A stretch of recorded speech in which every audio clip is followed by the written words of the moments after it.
The Federal Reserve just released data that the median American between 45 and 54 has a net worth of $247,000. That sounds reasonable until you realize that number includes everything: home equity, retirement accounts, cars, all of it combined. Strip out the house, and most of what is left fits inside a single modest savings account. And the person sitting at that median almost certainly believes they are doing fine. They stopped measuring a long time ago. You, on the other hand, have a creeping suspicion that you are behind. Not vaguely behind, specifically behind. Like everyone else received the financial instruction manual at some point and yours got lost in the mail. And you have been sprinting to catch up to a destination you cannot even see clearly. Today, I am going to show you 3 signs that you are not behind, that you are, by every metric that actually determines whether retirement works or not, operating in a category that most Americans never reach. Not because I want to make you feel good, because the data is genuinely alarming in a direction you are not expecting. And you deserve to see the real scoreboard for once. These are not opinions. Every number I give you today comes from Federal Reserve surveys, Fidelity account data across 45 million live accounts, IRS contribution records, or peer-reviewed behavioral research. No motivational fluff, just where Americans actually stand versus where you probably stand. Here is the frame I want you to hold through this entire video. Most people are reading a scoreboard that measures the wrong things. New cars, renovated kitchens, vacations posted on a Saturday morning. And because that scoreboard is everywhere and completely visible, it feels like the real one. It is not. The real scoreboard measures net worth, compounding, and behavioral consistency over decades. And on that scoreboard, the person driving the 6-year-old sedan is frequently beating the person in the current model year truck by $500,000. Everything I am about to show you is about pulling your eyes back to the real numbers. Sign number 1. You have not touched your investments during a market crash. This one sounds strange as a sign of being above average. It sounds like the absence of something, not an achievement. But look at what the data actually shows. A 2023 Dalbar study, the one that has tracked actual investor returns against index fund returns every single year since the early 1990s, found something remarkable. The average equity investor has underperformed the S&P 500 by 3 to 4 percentage points annually over long measurement periods. 3 to 4 points every single year, compounded over decades. On a $200,000 portfolio over 30 years at 7% average market returns, a 3.5-point annual performance gap represents approximately $165,000 in lost wealth. Gone. Not from picking bad stocks, not from high fees, from timing decisions. Selling when the market dropped and buying back in when it felt safe again, which is always near the top. Here's why this happens. Daniel Kahneman and Amos Tversky established this in research that eventually won a Nobel Prize: loss aversion. The psychological pain of losing a dollar is roughly 2 to 2.5 times more intense than the pleasure of gaining a dollar of equal value. So when your portfolio drops 5%, you do not feel -5. You feel closer to -12. And at -12 on the emotional scale, the rational case for holding becomes very hard to hear over everything else. I want to tell you about a man named Marcus. Marcus was an engineer, disciplined, analytical, exactly the kind of person who understood compound interest and market history. In early 2020, when the market dropped roughly 34% in about 5 weeks, Marcus did what he had promised himself he would never do. He sold. Not everything, about 60% of his equity position. He told himself he would buy back in after things stabilized. Things stabilized fast, faster than almost anyone predicted. The S&P 500 hit new all-time highs within months. Marcus watched from the sidelines as the recovery happened without him. Then he waited too long to buy back in. He finally re-entered near the highs. He locked in his losses and missed the recovery in a single sequence of 2 decisions. Marcus is not a cautionary tale about stupidity. Marcus is a cautionary tale about being human.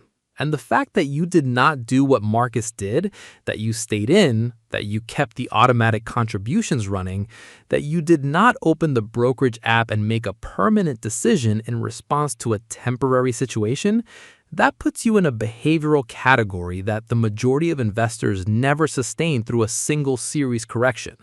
If you have lived through one market crash and not sold, you have already done something most people fail at.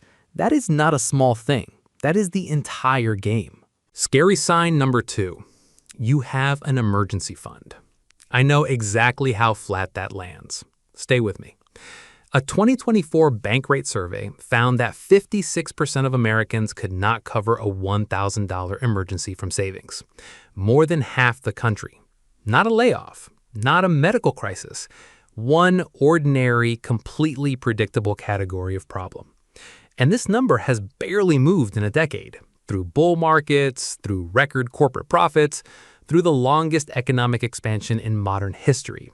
It sits stubbornly between 50 and 60%, regardless of what the economy is doing around it. That tells you this is not a temporary liquidity problem. This is the structural baseline. This is how the majority of Americans actually live. A 2023 Federal Reserve survey added more detail. 22% of American adults had zero savings. Not a low balance. Nothing. Another 22% had less than 1 month of expenses saved. Combined, that is 44% of the country operating with effectively no cushion between their income and a financial chain reaction. Think about what that means in practice.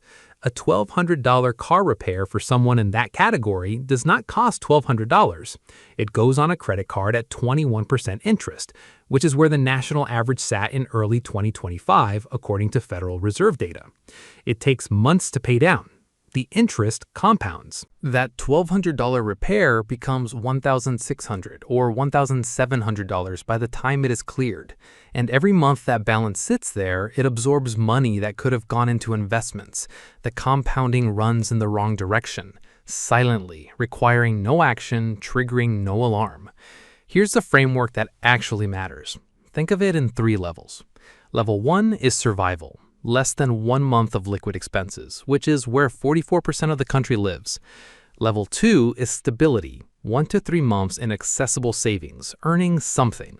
Level 3 is operational freedom, 3 to 6 months in a high-yield savings account earning 4% or better, never mentally earmarked for anything else. At level 2 or level 3, you have something most Americans structurally cannot access, the ability to absorb a shock without it derailing everything downstream. Here's the piece most people miss about an emergency fund. It does not exist to pay for the emergency. It exists to protect your investment contributions, your compounding, your ability to stay in the game while the disruption resolves. If you have more than 1 month of liquid expenses right now, you are ahead of nearly half the country on one of the most foundational financial variables in existence. The wrong scoreboard says that is not impressive. The real scoreboard says that buffer is the difference between a temporary problem and a permanent setback. Scary sign number 3. Your retirement savings beat the median for your age group. Here's where people go quiet. Because these numbers are low enough that most financially responsible people assume there is a mistake when they first see the source. But Fidelity manages more 401k accounts than any other provider in the country, 45 million accounts. When they publish median balance figures, it is transactional data from tens of millions of real people. That is as close to ground truth as this data gets. Here are the medians by age. If you are in your 30s, the median 401k balance is approximately $11,000. In your 40s, approximately $36,000. In your 50s, approximately $60,000. $60,000. Now, run the 4% withdrawal rule on $60,000. You get $2,400 per year. That's $200 per month from a lifetime of retirement contributions. Add the average Social Security benefit of approximately $1,900 per month as of 2025, and the median retiree in their 50s is working with around $2,100 monthly total. The federal poverty line for a single adult in 2025 sits around $1,255 per month. The median retiree clears it, barely, with zero margin for a single unexpected expense. No buffer, no slack. One appliance failure away from the math stopping entirely. And here's what makes this uncomfortable in the right way. If you are in your 40s and you have $80,000 saved, you are not at the median. You are somewhere around the top 25% for your age group. If you have $150,000 saved, you are further ahead than that. The person in that position has almost certainly spent years privately convinced they are catastrophically behind, because they made the mistake of measuring against a fantasy number they found on a financial blog rather than the actual distribution of where American households sit. I read about a financial planner who had a client in his late 40s. This client came in genuinely anxious about retirement. He had run his own numbers against some theoretically optimal savings trajectory he had found online. The gap between his actual balance and the number he thought he should have was devastating him. He had $240,000 saved across a 401k and a brokerage account. The planner pulled up the Federal Reserve's Survey of Consumer Finances and pointed to a single row.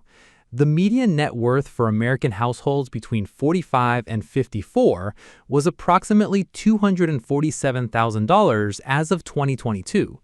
This man was almost exactly at the median, not at the bottom, not catastrophically behind. He had spent years in low-grade financial dread, real stress affecting real decisions, based entirely on comparing himself to a benchmark he had invented, not a benchmark derived from actual measured data. He was reading the wrong scoreboard the entire time. The Federal Reserve Survey of Consumer Finances gives you the real benchmarks. For households between 45 and 54, the median net worth is approximately $247,000. The 75th percentile, the threshold to be in the top quarter of all households, is approximately $837,000. These are the real numbers, not aspirational targets engineered to make you feel anxious enough to collect something. Real data measured from real households. So here is what to do with all of this. 3 specific actions, calibrated to exactly what I have been showing you. First, calculate your actual net worth this week. Not your income, not your account balance, your net worth. Add your retirement accounts, your savings, your home equity if applicable. Then subtract every outstanding obligation, mortgage balance, car loans, credit card balances, everything. That final number is your position on the real scoreboard. Put it next to the Federal Reserve benchmarks for your age, not next to your neighbor's truck, not next to whatever projection some financial influencer posted to make you feel behind enough to click something. Second, if you do not have 3 months of expenses in a high-yield savings account earning 4% or better, that is your single highest priority before anything else. Not because it's exciting, because the absence of that buffer will derail every other financial decision you try to build on top of it. Third, automate your investment contributions and then deliberately create distance between yourself and the ability to make emotional timing decisions. The Dow bar data is consistent across every decade it is measured. The gap between market returns and what the average investor actually captures comes almost entirely from behavioral decisions made during high-pressure moments. The solution is not sophistication. It is removing the access point before the pressure arrives. Set the allocation once, automate the contributions, then get out of your own way and let compounding do what it has done reliably across every 30-year window in the history of the S&P 500. The real scoreboard only measures one thing: what compounds. And if you are doing these 3 things consistently, you are already ahead of most of the people whose financial lives look the most impressive from the outside. The truck does not compound. The kitchen renovation does not compound. Your index fund has no feelings. And right now, that is your single greatest financial advantage.